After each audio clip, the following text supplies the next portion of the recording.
ఆంధ్రప్రదేశ్ రాష్ట్రంలో కొత్త తరహా ప్రొడక్షన్ పెంచాలని మన ముఖ్యమంత్రి చంద్రబాబు నాయుడు గారు పిలుపునిచ్చారు.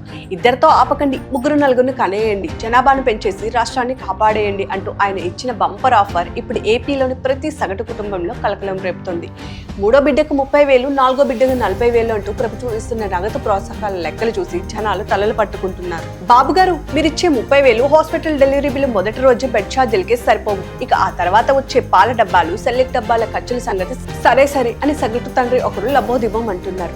నేటి రోజుల్లో ఒక బిడ్డను ఎల్కేజీలో చేర్చాలన్నా డొనేషన్ల ఫీజుల రూపంలో లక్షలు వెచ్చించాలి.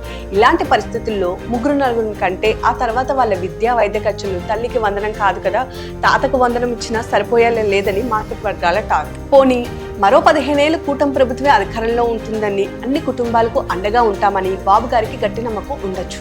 కానీ ప్రతి 5 ఏళ్లకోసారి మారే పథకాలు, రద్దయ్యే జీవోలను చూసిన జనాభా మాత్రం అంత నమ్మకంతో లేరు. ఈ 5 ఏళ్లు ఉచిత పథకాలు ఇచ్చి వచ్చే 5 ఏళ్లలో పాలసీ మారిపోతే పుట్టిన పిల్లల్ని తీసుకెళ్లి సెక్రటేరియట్ ముందు వదిలేయాలా అంటూ కొంతమంది యువ దంపతులు వ్యంగ్యంగా ప్రశ్నిస్తున్నారు. సో ప్రభుత్వ సభల్లో అధికారులు ముందే స్క్రిప్ట్ రాసి మైకులు ముందుకు పంపే ఒకరిద్దరు లబ్ధిదారుల బేష్ మాటలు విని అంతా బాగుంది అనుకుంటే ముఖ్యమంత్రి గారు పప్పులో కాలేసినట్లే. సభల్లో చప్పట్లు కొట్టే లబ్ధిదారులు వేరు, నిత్యావసర ధరలు, కరెంట్ బిల్లు చూసి షాక్ తింటున్న సామాన్య సంసారులు వేరు.